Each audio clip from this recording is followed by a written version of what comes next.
7h10, tous les matins à Lyon, le grand direct, Manila Mao. Et j'espère que vous allez bien, que vous passez un agréable moment sur Lyon Première. On est en direct ensemble jusqu'à 10h.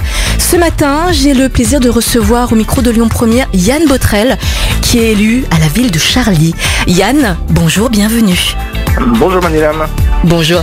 Yann, un cheval a été retrouvé mutilé dans la ville de Charly. Une cellule de crise a été ouverte. Comment ça se passe ? Est-ce que vous pouvez nous expliquer ce qui se passe là en ce moment ? Le cheval a été mutilé. Quand est-ce que vous vous êtes rendu compte ? Qu'est-ce que vous avez mis en place, Yann ? Oui, absolument Manila. Alors nous avons été prévenus par le préfet samedi matin d'une probable attaque d'un cheval dans la nuit, donc de vendredi à samedi. Je dis bien probable parce qu'il faut quand même rester prudent. L'enquête criminelle est en cours puisque la gendarmerie a pris cette attaque très au sérieux. Ça semble quand même être le premier cas de mutilation dans le Rhône. Oui.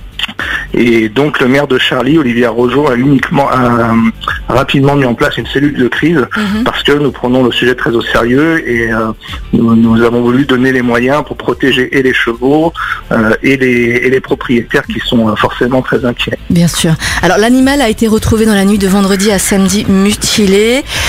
Comment se porte l'animal là aujourd'hui ?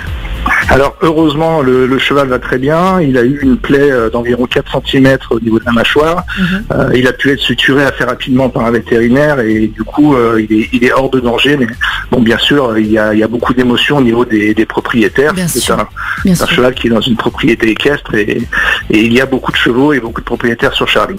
Alors l'enquête se poursuit là à l'heure actuelle. Yann, qu'est-ce que vous pouvez nous dire de plus par rapport à cette enquête ?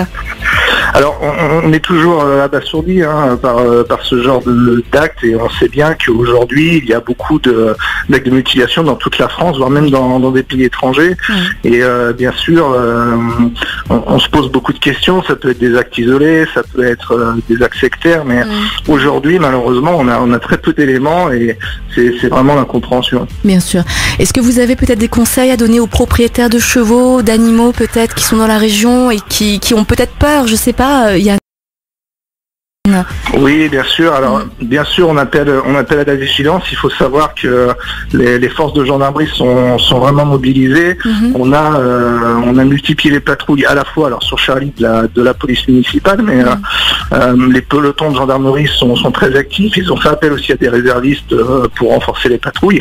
Et je crois surtout qu'il est important, si des propriétaires ou des voisins voient des choses qui peuvent être un peu louches, de remonter à la gendarmerie. Oui. Mettre des informations qui peuvent paraître anodines et puis surtout de ne pas agir seul et dans cas d'urgence de faire le 17 parce que on craint toujours que dans l'émotion il puisse y avoir on va dire des bavures et il faut être extrêmement vigilant parce que certaines personnes veulent faire des patrouilles mais elles pourraient être confondues aussi avec des rôdeurs, donc il faut être très très prudent. Bien sûr. Et on vous invite d'ailleurs à nous appeler au standard si vous désirez témoigner au micro de Lyon Première, vous êtes les bienvenus. C'est le grand direct sur Lyon Première. Je vous rappelle le numéro de téléphone 04 72 80 90 20. La parole est à vous sur Lyon Première. Yann Botrel, merci beaucoup. On vous souhaite bon courage à vous et puis on se tient au courant pour la suite. À très bientôt Yann. Merci beaucoup. À vous également.